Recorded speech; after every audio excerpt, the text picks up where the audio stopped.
ನಮಸ್ಕಾರ ಸ್ನೇಹಿತರೆ, ಮಸ್ತ್ ಮಗ ಚಾನಲ್ಗೆ ಸ್ವಾಗತ. ನಾನು ಅಮರ್ ಪ್ರಸಾದ್. ಬೊಜ್ಜು ಅಥವಾ ಫ್ಯಾಟ್ ಈ ಪದ ಕೇಳಿದ್ರೇ ನಮಗೆಲ್ರಿಗೂ ಒಂಥರ ಟೆನ್ಷನ್ ಶುರುವಾಗುತ್ತಲ್ವಾ? ಯಾಕಂದರೆ ಇವತ್ತಿನ ಫಿಟ್ನೆಸ್ ಇಂಡಸ್ಟ್ರಿ ನಮ್ಮ ತಲೆಯಲ್ಲಿ ಆ ಮಟ್ಟಿಗೆ ಭಯವನ್ನು ಹುಟ್ಟಿಸ್ಬಿಟ್ಟಿದೆ. ದೇಹದಲ್ಲಿರೋ ಪ್ರತಿಯೊಂದು ಗ್ರಾಮ್ ಫ್ಯಾಟ್ನ ಕರಗಿಸಲೇಬೇಕು ಅಂತ. ಫ್ಯಾಟನ್ನು ಮನುಷ್ಯನ ಅತಿದೊಡ್ಡ ಶತ್ರು ಅಂತಲೇ ಬಿಂಬಿಸಲಾಗ್ತಿದೆ. ಬಗೆ ಬಗೆಯ ಫ್ಯಾಟ್ ಬರ್ನರ್ ಪೌಡರ್ಗಳು, ಡಿಟಾಕ್ಸ್ ಡ್ರಿಂಕ್, ಸ್ವೆಟ್ ಬೆಲ್ಟ್ ಇದನ್ನೆಲ್ಲ ಮಾರಲಾಗ್ತಿದೆ. ಜನ ತಗೊಂಡು ದುಡ್ಡು ಕೊಟ್ಟು ಬಂದು ಹಾಕೊಂತಿದ್ದಾರೆ ದೇಹದ ಮೇಲೆ. ಅಲ್ಲಿ ಸಂಪಾದನೆ ನಡೀತಾ ಇದೆ ಅವರಿಗೆ. ಇದರ ರಿಸಲ್ಟ್ ಇವತ್ತು ಜಾಗತಿಕ ವೆಯ್ಟ್ ಲಾಸ್ ಮಾರ್ಕೆಟ್ $296 ಬಿಲಿಯನ್ ತಲುಪಿದೆ. ದೇಹ ತೂಕ ಕರಗಿಸೋ ಇಂಡಸ್ಟ್ರಿಯ ಮಾರ್ಕೆಟ್ $296 ಬಿಲಿಯನ್. ಏನು ಭಾರತದಲ್ಲಿ ಇದರ ಮಾರ್ಕೆಟ್ $27 ಬಿಲಿಯನ್ ದಾಟ್ತಾ ಇದೆ. ಅಂದರೆ ತೂಕ ಇಳಿಸೋದು ಬರೀ ಹೆಲ್ತ್ ಟಾಪಿಕ್ ಆಗಿ ಉಳಿದಿಲ್ಲ, ದೊಡ್ಡ ಬಿಸ್ನೆಸ್ ಆಗಿದೆ. ಆದರೆ ನಿಮಗೊಂದು ಸತ್ಯ ಗೊತ್ತಾ? ನಮ್ಮ ದೇಹದಲ್ಲಿ ಫ್ಯಾಟ್ ಅನ್ನೋದು ಇಲ್ಲದೆ ಹೋದರೆ ಮನುಷ್ಯ ಬದುಕೋಕೆ ಆಗಲ್ಲ. ನೀವು ಕೇಳಿಸ್ಕೊಳ್ತಿರೋದು ಸತ್ಯ. ಫ್ಯಾಟ್ ಇಲ್ಲದೆ ಮೆದುಳು ಕೆಲಸ ಮಾಡಲ್ಲ, ಹಾರ್ಮೋನ್ಗಳು ಉತ್ಪತ್ತಿ ಆಗಲ್ಲ. ನಿಮ್ಮ ಹಾರ್ಟ್, ಲಿವರ್ ಹೇಗೆ ಒಂದು ಅಂಗವೋ, ಫ್ಯಾಟ್ ಕೂಡ ದೇಹದಲ್ಲಿ ಆಕ್ಟಿವ್ ಆಗಿ ಕೆಲಸ ಮಾಡೋ ಒಂದು ಮುಖ್ಯ ಅಂಶ. ಹಾಗಾದ್ರೆ ಈ ಫ್ಯಾಟ್ ವಿಲನ್ ಆಗೋದು ಯಾವಾಗ ಫ್ಯಾಟ್ ಕೆಟ್ಟದಾಗತ್ತೆ? ಎಷ್ಟು ಪ್ರಮಾಣದ ಫ್ಯಾಟ್ ಓಕೆ, ಉಳಿದಿದ್ದನ್ನ ಕರಗಿಸೋದು ಹೇಗೆ? ಎಕ್ಸ್ಟ್ರಾ ಫ್ಯಾಟ್ ಅನ್ನ ತೂಕ ಇಳಿಸುವಾಗ ನಿಮ್ಮ ದೇಹದಿಂದ ಫ್ಯಾಟ್ ಆಚೆ ಹೋಗೋದು ಯಾವ ರೀತಿ? ಬನ್ನಿ ಈ ವಿಡಿಯೋದಲ್ಲಿ ಬೊಜ್ಜಿನ ಬಗ್ಗೆ ಅಚ್ಚರಿಯ ಸತ್ಯಗಳನ್ನ ಸೈಂಟಿಫಿಕ್ ಆಗಿ ತಿಳ್ಕೊಳ್ತಾ ಹೋಗೋಣ. ನಾವು ಯಾಕೆ ದಪ್ಪ ಆಗ್ತೀವಿ? ಇದೊಂದು ಜೀವಂತ ಅಂಗ ಸ್ನೇಹಿತರೆ. ಫ್ಯಾಟ್ ಅಂದ್ರೆ ಅದೊಂದು ಡೆಡ್ ವೇಟ್ ಅಥವಾ ಸುಮ್ಮನೆ ಅವನ ಕಡೆ ಬಿದ್ದಿರೋ ಚರ್ಬಿಯ ಒಂದು ಗುಚ್ಛ ಅಥವಾ ಒಂದು ರಾಶಿ ಅಂತ ಅನ್ಕೊಂತೀವಿ ನಾವು. ಆದರೆ ವೈದ್ಯಕೀಯ ವಿಜ್ಞಾನದ ಪ್ರಕಾರ ಅದೊಂದು ಜೀವಂತ ಅಂಗ, ಎಂಡೋಕ್ರೈನ್ ಆರ್ಗನ್. ವೈಜ್ಞಾನಿಕವಾಗಿ ಆಡಿಪೋಸ್ ಟಿಶ್ಯೂ ಅಂತ ಕರೀತಾರೆ. ಇದೊಂದು ರೀತಿ ನಮ್ಮ ದೇಹದ ಎಮರ್ಜೆನ್ಸಿ ಬ್ಯಾಟರಿ ಇದ್ದ ಹಾಗೆ. ಲಕ್ಷಾಂತರ ವರ್ಷಗಳ ಹಿಂದೆ ಆದಿಮಾನವರ ಕಾಲದಲ್ಲಿ ನಮಗೆ ಇವತ್ತಿನ ಥರ ಸ್ವಿಗ್ಗಿ ಝೊಮ್ಯಾಟೊ ಇರಲಿಲ್ಲ. ಬೇಕಾಗಿದ್ದನ್ನ ಬೇಕಾದ ಟೈಮಿಗೆ ತಂದು ಕೊಟ್ಟು ಹೋಗೋಕೆ, ತಿನ್ನಕ್ಕೆ. ಬೇಟೆ ಆಡಿದ್ರೆ ಮಾತ್ರ ಊಟ. ಕಾಡಲ್ಲಿ ಹಣ್ಣು ಹಂಪಲು ಸಿಗಬೇಕು, ಇಲ್ಲಾಂದ್ರೆ ಬೇಟೆ ಆಡಬೇಕು, ಹುಡ್ಕೊಂಡು ಹೋಗಬೇಕಾಗಿತ್ತು. ಸಿಕ್ಕಲಿಲ್ಲ ಅಂದರೆ ದಿನಗಟ್ಟಲೆ ಉಪವಾಸ. ಹೀಗಾಗಿ ನಮ್ಮ ದೇಹ ಸಿಕ್ಕಾಗ ತಿಂದ ಆಹಾರವನ್ನು ಫ್ಯಾಟ್ ರೂಪದಲ್ಲಿ ಶೇಖರಣೆ ಮಾಡಿ ಇಟ್ಕೊಳ್ಳೋ ಟೆಕ್ನಿಕನ್ನು ಕಲ್ತ್ಕೊಳ್ತು. ಯಾವಾಗ ಊಟ ಸಿಗಲ್ವೋ ಆಗ ಇದೇ ಶೇಖರಣೆಯಾದ ಫ್ಯಾಟನ್ನು ಕರಗಿಸಿ ದೇಹಕ್ಕೆ ಎನರ್ಜಿ ಕೊಡ್ತಾ ಇತ್ತು. ಆದರೆ ಇವಾಗ ಏನಾಗಿದೆ, ನಮಗೆ ಊಟದ ಕೊರತೆ ಇಲ್ಲ, ಹೆಚ್ಚಾಗ್ಬಿಟ್ಟಿದೆ. ನಮ್ಮ ದೇಹದ ಹಳೆಯ ಸಿಸ್ಟಮ್ ಮಾತ್ರ ಹಾಗೆ ಉಳ್ಕೊಂಡಿದೆ. ನಾವು ತಿನ್ನೋ ಎಕ್ಸ್ಟ್ರಾ ಕ್ಯಾಲೋರಿಗಳೆಲ್ಲವೂ ಮುಂದೊಂದು ದಿನ ಉಪವಾಸ ಬಂದರೆ ಬೇಕಾಗುತ್ತೆ ಅಂತ ಅಂದ್ಕೊಂಡು ನಮ್ಮ ದೇಹ ಫ್ಯಾಟ್ ರೂಪದಲ್ಲಿ ಕೂಡಿಡ್ತಾ ಹೋಗ್ತಾ ಇದೆ. ಆದರೆ ಆ ಎಮರ್ಜೆನ್ಸಿ ಬರ್ತಾ ಇಲ್ಲ, ಫ್ಯಾಟ್ ಕರಗ್ತಾ ಇಲ್ಲ ಅಷ್ಟೇ. ಆಹಾರದ ಕೊರತೆಯಾಗಿ ಕರಗ್ತಾ ಇಲ್ಲ ಅಷ್ಟೇ, ಉಳ್ಕೊಳ್ತಾನೆ ಇದೆ ಅದು. ಸೊ ಒಂದು ಅರ್ಥ ಆಯ್ತು ನಿಮಗೆ, ಫ್ಯಾಟ್ ಅನ್ನೋದು ಕೇವಲ ಎಮರ್ಜೆನ್ಸಿ ಬ್ಯಾಟ್ರಿ ಮಾತ್ರ ಅಲ್ಲ, ಅದೊಂದು ಜೀವಂತ ಅಂಗ ಅಂತ ನಿಮ್ಗೆ ಅರ್ಥ ಆಯ್ತು. ನಮ್ಮ ದೇಹದಲ್ಲಿ 0% ಫ್ಯಾಟ್ ಇದ್ರೆ ನಾವು ಬದುಕೋಕೆ ಆಗಲ್ಲ. ನಾರ್ಮಲ್ ಆಗಿ ಫಂಕ್ಷನ್ ಆಗೋಕೆ, ಹಾರ್ಮೋನ್ ಬ್ಯಾಲೆನ್ಸ್ ಆಗಿ ಇರೋಕೆ, ವೈಟಮಿನ್ ಎ, ಡಿ ಮತ್ತು ಇ ಅನ್ನ ಹೀರ್ಕೊಳ್ಳೋಕೆ ನಮ್ಮ ದೇಹಕ್ಕೆ ಫ್ಯಾಟ್ ಬೇಕೇ ಬೇಕು. ಇದು ನಮ್ಮ ದೇಹದ ಬೇರೆ ಬೇರೆ ಭಾಗಗಳಿಗೆ ಸಿಗ್ನಲ್ ಕಳಿಸುವ ಮೆಸೆಂಜರ್ ಕೂಡ ಹೌದು. ಇದು ಲೆಪ್ಟಿನ್ ಮತ್ತು ಅಡೆಪೋನೆಕ್ಟಿನ್ ನಂತಹ ಪ್ರಮುಖ ಹಾರ್ಮೋನ್ಗಳನ್ನು ರಿಲೀಸ್ ಮಾಡುತ್ತೆ. ಉದಾಹರಣೆಗೆ ಈ ಲೆಪ್ಟಿನ್ ಹಾರ್ಮೋನ್ ನಮ್ಮ ಮೆದುಳಿಗೆ ಹೊಟ್ಟೆ ತುಂಬಿದೆ, ತಿನ್ನೋದು ನಿಲ್ಲಿಸು ಅನ್ನೋ ಸಿಗ್ನಲ್ ಕೊಡುತ್ತೆ. ನಾವು ಅತಿಯಾಗಿ ಜಂಕ್ ಫುಡ್ ತಿಂದಾಗ ಈ ಕನೆಕ್ಷನ್ ಕಟ್ ಆಗುತ್ತೆ. ಅದನ್ನ ಲೆಪ್ಟಿನ್ ರೆಸಿಸ್ಟೆನ್ಸ್ ಅಂತ ಕರೀತಾರೆ. ಆಗ ನಮ್ಮ ಹೊಟ್ಟೆ ತುಂಬಿದ್ರೂ ಕೂಡ ಮೆದುಳಿಗೆ ಆ ಮೆಸೇಜ್ ಹೋಗಲ್ಲ, ನಾವು ಮಿತಿ ಮೀರಿ ತಿನ್ನೋಕೆ ಶುರು ಮಾಡ್ತೇವೆ. ಹಾಗಿದ್ರೆ ಎಷ್ಟು ಫ್ಯಾಟ್ ಇದ್ರೆ ಒಳ್ಳೇದು, ಎಷ್ಟಿದ್ರೆ ಡೇಂಜರಸ್? ಅದರಲ್ಲೂ ಕೂಡ ಯಾವ ಫ್ಯಾಟ್ ಇದ್ರೆ ಒಳ್ಳೇದು, ಯಾವುದು ಡೇಂಜರಸ್, ಎಲ್ಲವನ್ನ ನಮಗೆ ಎಕ್ಸ್ಪ್ಲೇನ್ ಮಾಡ್ತೀವಿ ಸ್ನೇಹಿತರಕ್ಕಿಂತ ಮುಂಚೆ ಈ ವಿಡಿಯೋದ ಪಾರ್ಟ್ನರ್ಸ್ ಆಗಿರೋ ಹೆಲ್ತ್ ಇನ್ಶೂರೆನ್ಸ್ ಬಗ್ಗೆ ಸಣ್ಣ ಮಾಹಿತಿ. ಸ್ನೇಹಿತರೆ, ಹೆಲ್ತ್ ಇನ್ಶೂರೆನ್ಸ್ ಮಾಡಿದಾಗ ಹಾಸ್ಪಿಟಲ್ ಬಿಲ್ನ ಭಯ ನಮಗೆ ಇರೋದಿಲ್ಲ. ಎಷ್ಟಕ್ಕೆ ಹೆಲ್ತ್ ಇನ್ಶೂರೆನ್ಸ್ ಮಾಡಿಸಿರ್ತೀವಿ ಅಷ್ಟರ ಹಾಸ್ಪಿಟಲ್ ಬಿಲ್ಲನ್ನು ಹುಷಾರ್ ತಪ್ಪಿ ಹಾಸ್ಪಿಟಲ್ಗೆ ಅಡ್ಮಿಟ್ ಆಗೋ ಸಿಚುವೇಶನ್ ಬಂದರೆ ಹೆಲ್ತ್ ಇನ್ಶೂರೆನ್ಸ್ ಕಂಪ್ನಿನೇ ಕಟ್ಟುತ್ತೆ. 600-700 ರೂಪಾಯಿಗೆಲ್ಲ ನೀವು 5-10 ಲಕ್ಷ ರೂಪಾಯಿವರೆಗೂ ಕವರೇಜ್ ಇರೋ ಹೆಲ್ತ್ ಇನ್ಶೂರೆನ್ಸ್ನ ನಿಮಗೆ ಮತ್ತು ನಿಮ್ಮ ಫ್ಯಾಮಿಲಿಗೆ ಮಾಡಿಸ್ಬೋದು. ಇಂದಿನ ದುಬಾರಿ ಮೆಡಿಕಲ್ ಬಿಲ್ನ ಕಾಲದಲ್ಲಿ ಹೆಲ್ತ್ ಇನ್ಶೂರೆನ್ಸ್ ಪ್ರತಿಯೊಬ್ಬರಿಗೂ ಅನಿವಾರ್ಯ. ಯಾರೆಲ್ಲ ಇನ್ನೂ ಮಾಡಿಸಿಲ್ಲ ಅವರು ಮಿಸ್ ಇಲ್ಲದೆ ಡಿಸ್ಕ್ರಿಪ್ಷನ್ ಮತ್ತು ಪಿನ್ ಮಾಡಿರೋ ಕಾಮೆಂಟ್ನಲ್ಲಿ ಕೊಟ್ಟಿರೋ ಹೆಲ್ತ್ ಇನ್ಶೂರೆನ್ಸ್ ಲಿಂಕನ್ನು ಚೆಕ್ ಮಾಡ್ಬೋದು. ಭಾರತದ ಎಲ್ಲ ಪ್ಲಾನ್ಗಳನ್ನು ಕಂಪೇರ್ ಮಾಡಿ ನೀವು ನಿಮಗೆ ನಿಮ್ಮ ಫ್ಯಾಮಿಲಿಗೆ ಸೂಟ್ ಆಗೋ ಪ್ಲಾನ್ಗಳನ್ನು ಬೈ ಮಾಡ್ಬೋದು.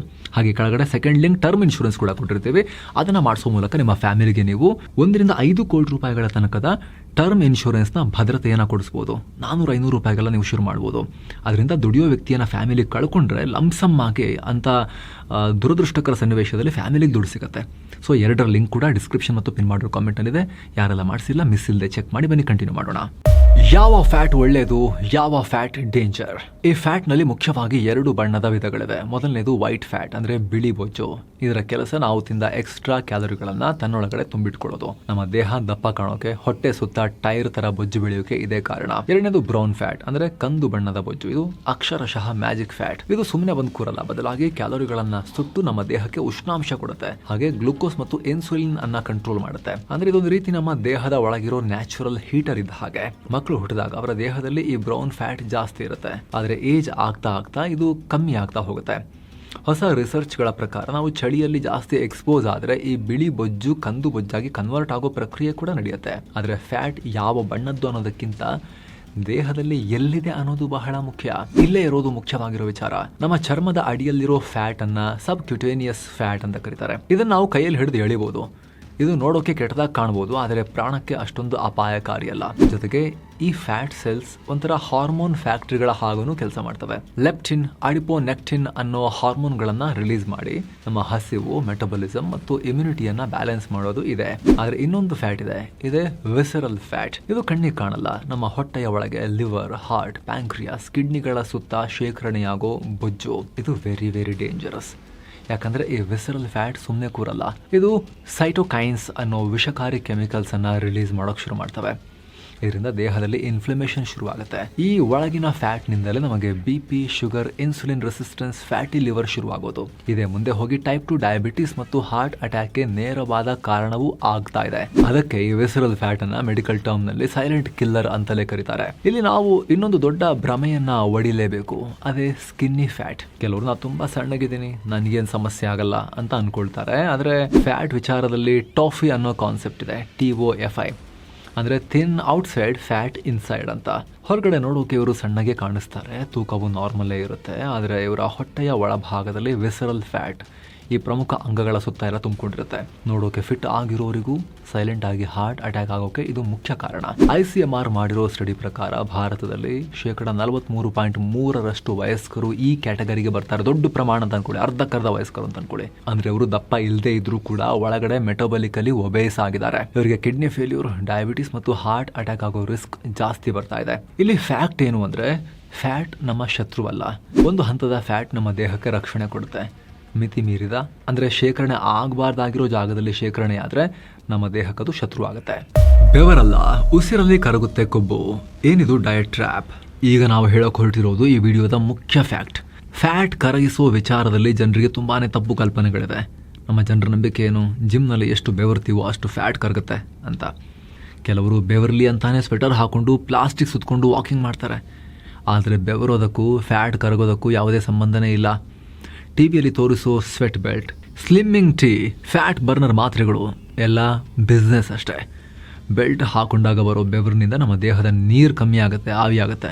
ಫ್ಯಾಟ್ ಅದರಿಂದ ಕರಗಲ್ಲ, ಬೆವರಿಂದ ಹೋಗಲ್ಲ. ಮಾತ್ರೆಗಳಿಂದ ಬಾಡಿಗೆ ಡ್ಯಾಮೇಜ್ ಆಗೋ ಚಾನ್ಸಸ್ ಇರುತ್ತೆ. ಹಾಗಾದರೆ ನಾವು ಬರ್ನ್ ಮಾಡಿದ ಫ್ಯಾಟ್ ಎಲ್ಲಿಗೆ ಹೋಗುತ್ತೆ?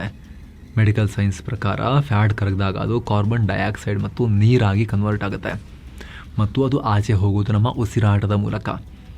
ಲೆಕ್ಕ ಕೇಳಿ, ನೀವು 10 kg ಫ್ಯಾಟ್ನ ಕರಗಿಸಿದ್ರೆ ಅದರಲ್ಲಿ 8.4 kg ಫ್ಯಾಟ್ ನಿಮ್ಮ ಉಸಿರಿನ ಮೂಲಕ ನೀವು ಹೊರ ಹಾಕೋ ಗಾಳಿಯಲ್ಲಿ ಕಾರ್ಬನ್ ಡೈಆಕ್ಸೈಡ್ ಆಗಿ ಆಚೆ ಹೋಗುತ್ತೆ. ನಿಮ್ಮ ಕಾರಲ್ಲಿ, ಬೈಕಲ್ಲಿ ಪೆಟ್ರೋಲ್, ಡೀಸೆಲನ್ನು ನೀವು ಬರ್ನ್ ಮಾಡಿದಾಗ ಆ ತೈಲ ಸುಟ್ಟಾಗ ಕಾರ್ಬನ್ ಡೈಆಕ್ಸೈಡ್ ಹೊರಗೆ ಬರುತ್ತಲ್ಲ. ನಿಮ್ಮ ಬಾಡಿಯಲ್ಲಿ ನೀವು ತೈಲ ಸುಟ್ಟಾಗ, ಚರ್ಬಿ, ಫ್ಯಾಟ್ ಸುಟ್ಟಾಗಲೂ ಕೂಡ ಕಾರ್ಬನ್ ಡೈಆಕ್ಸೈಡ್ ಆಗಿ ಗೊತ್ತಾಗ್ತಿದ್ದಂಗೆ ಹೊರಗೆ ಹೋಗುತ್ತೆ. ಉಳಿದ ಕೇವಲ 1.6 kg ಮಾತ್ರ ನೀರಾಗಿ ಬೆವರು ಮತ್ತು ಮೂತ್ರದ ಮೂಲಕ ಹೊರ ಹೋಗೋದು. ನೆಕ್ಸ್ಟ್, ಬೊಜ್ಜು ಕರಗಿಸ್ಬೇಕು ಅಂದ ತಕ್ಷಣ ನಮ್ಮ ಜನ ಮಾಡೋ ದೊಡ್ಡ ತಪ್ಪು ಊಟ ಬಿಡೋದು, ಅಂದರೆ ಕ್ರ್ಯಾಶ್ ಡಯಟ್ ಮಾಡೋದು. ದಿಢೀರಂತ ಊಟ ಬಿಟ್ಟರೆ ತೂಕ ಖಂಡಿತ ಇಳಿಯುತ್ತೆ, ಆದರೆ ಅದು ಫ್ಯಾಟ್ ಅಲ್ಲ. ಬದಲಾಗಿ ನಿಮ್ಮ ಮಾಂಸಖಂಡಗಳು, ಮಸಲ್ ಕೂಡ ಕರಗ್ತಾ ಹೋಗ್ತಾವೆ, ಬರೀ ಫ್ಯಾಟ್ ಮಾತ್ರ ಅಲ್ಲ. ದೇಹಕ್ಕೆ ಊಟ ಸಿಗದಿದ್ದಾಗ ಅದು ಎಮರ್ಜೆನ್ಸಿ ಮೋಡ್ಗೆ ಹೋಗಿ ಅಡಾಪ್ಟಿವ್ ಥರ್ಮೋಜೆನೆಸಿಸ್ ಶುರು ಮಾಡುತ್ತೆ. ಆಗ ಬರೀ ಫ್ಯಾಟ್ ಮಾತ್ರ ಅಲ್ಲ, ಜೀವ ಉಳಿಸ್ಕೊಳ್ಳೋಕೆ ನಿಮ್ಮ ಮಸಲ್ಸನ್ನು ಕೂಡ ಕರಗಿಸಿ ಎನರ್ಜಿ ತಗೊಳುತ್ತೆ. ಜೊತೆಗೆ ಮತ್ತೊಂದು ಅತಿ ದೊಡ್ಡ ಸುಳ್ಳು ಅಂದರೆ ಸ್ಪಾಟ್ ರಿಡಕ್ಷನ್. ತುಂಬ ಜಿಮ್ಗಳಲ್ಲಿ ಬರೀ ಹೊಟ್ಟೆ ಕರಗಿಸ್ತೀನಿ, ಬರೀ ತೊಡೆ ಸಣ್ಣ ಮಾಡ್ತೀನಿ, ಇನ್ನೊಂದನ್ನು ಮಾತ್ರ ಸಣ್ಣ ಮಾಡ್ಕೊತೀನಿ ಅಥವಾ ಇನ್ನೊಂದನ್ನು ಮಾತ್ರ ದಪ್ಪ ಮಾಡ್ಕೊತೀನಿ ಅಂಥೇಳಿ ಪ್ರಯತ್ನ ಪಡ್ತಿರ್ತಾರೆ. ಅದು ಕೂಡ ಅಪ್ಪಟ ಸುಳ್ಳು. ಸೈನ್ಸ್ ಪ್ರಕಾರ ಹಾಗೆ ಮಾಡೋಕ್ಕೆ ಸಾಧ್ಯನೇ ಇಲ್ಲ. ನೀವು ಎಷ್ಟೇ 100 ಸಿಟಪ್ಸ್ ಮಾಡಿದ್ರೂ ಕೂಡ ಅಲ್ಲಿರೋ ಮಸಲ್ ಸ್ಟ್ರಾಂಗ್ ಆಗುತ್ತೆ ಹೊರತು ಫ್ಯಾಟ್ ಆ ಜಾಗದಲ್ಲಿ ಮಾತ್ರ ಕರಗಲ್ಲ. ಎಷ್ಟೇ ಆ್ಯಪ್ಸ್ ವರ್ಕೌಟ್ ಮಾಡಿದ್ರೂ ಕೂಡ ಡೈರೆಕ್ಟಾಗಿ ಅಲ್ಲಿರೋ ಫ್ಯಾಟ್ ಮಾತ್ರ ಕರಗಲ್ಲ. ಓವರಾಲ್ ಬಾಡಿಯಲ್ಲಿ ಫ್ಯಾಟ್ ಕಮ್ಮಿ ಆದರೆ ಓವರಾಲ್ ಆಗಿ ಕಮ್ಮಿ ಆಗ್ತಾ ಹೋಗಿ ಅಲ್ಲೂ ಕೂಡ ಕಮ್ಮಿ ಆಗುತ್ತೆ. ಅಲ್ಲಿ ಸ್ಪಾಟ್ ಬರ್ನ್ ಮಾಡಿ ಆ ಜಾಗಕ್ಕೆ ವರ್ಕೌಟ್ ಮಾಡಿ ಆ ಜಾಗದ ಫ್ಯಾಟ್ ಬರ್ನ್ ಮಾಡೋಕ್ಕಾಗಲ್ಲ. ಇನ್ಫ್ಯಾಕ್ಟ್ ಆ ಭಾಗದ ಬರೀ ಹೊಟ್ಟೆಗೆ ಮಾತ್ರ ಬೊಜ್ಜು ಆಲ್ರೆಡಿ ಇದೆ, ಬರೀ ಹೊಟ್ಟೆಗೆ ಮಾತ್ರ ವರ್ಕೌಟ್ ಮಾಡ್ತೀನಿ ಅಂದರೆ ಆ ಫ್ಯಾಟ್ ಲೇಯರ್ ಕೆಳಗಡೆ ಮಸಲಿನೂ ದಪ್ಪ ಆಗಿನೂ ದಪ್ಪನೇ ಕಾಣ್ಬೋದು ಅಷ್ಟೇ. ಅದು ವಿಜ್ಞಾನ ಹೇಳ್ತಾ ರೀತಿ.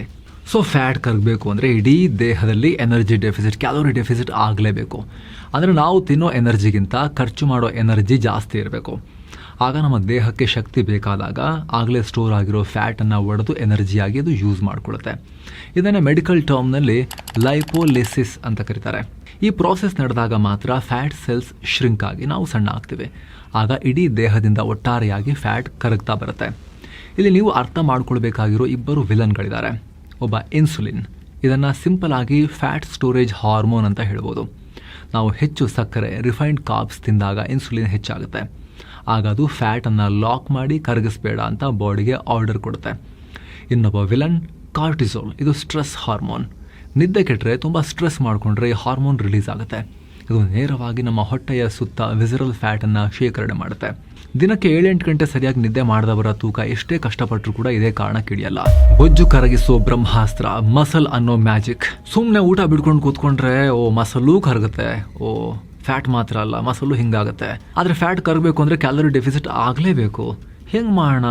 ಶಕ್ತಿ ದೇಹ ಯೂಸ್ ಮಾಡೋಕ್ಕಿಂತ ಸ್ವಲ್ಪ ಕಮ್ಮಿ ತಿನ್ನಬೇಕು, ಡೆಫಿಸಿಟ್ ಮಾಡಬೇಕು ಅಂತ ಹೇಳಿದ್ರೆ ಮತ್ತೆ ಹೆಂಗೆ ಮಾಡೋದು ಅನ್ನೋ ಒಂದು ಪ್ರಶ್ನೆ ತುಂಬ ಜನ ಕೇಳ್ಬೋದು. ಈಗ ಇದಕ್ಕೆ ಪರಿಹಾರ ಏನು? ಫ್ಯಾಟ್ ಲಾಸ್ ಮಾಡೋದು ಹೇಗೆ? ಹಾಗಾದರೆ ಕೇವಲ ಕಾರ್ಡಿಯೋ, ಜಾಗಿಂಗ್ ಅಥವಾ ವಾಕಿಂಗ್ ಮಾಡಿದ್ರೆ ಸಾಕಾಗಲ್ಲ.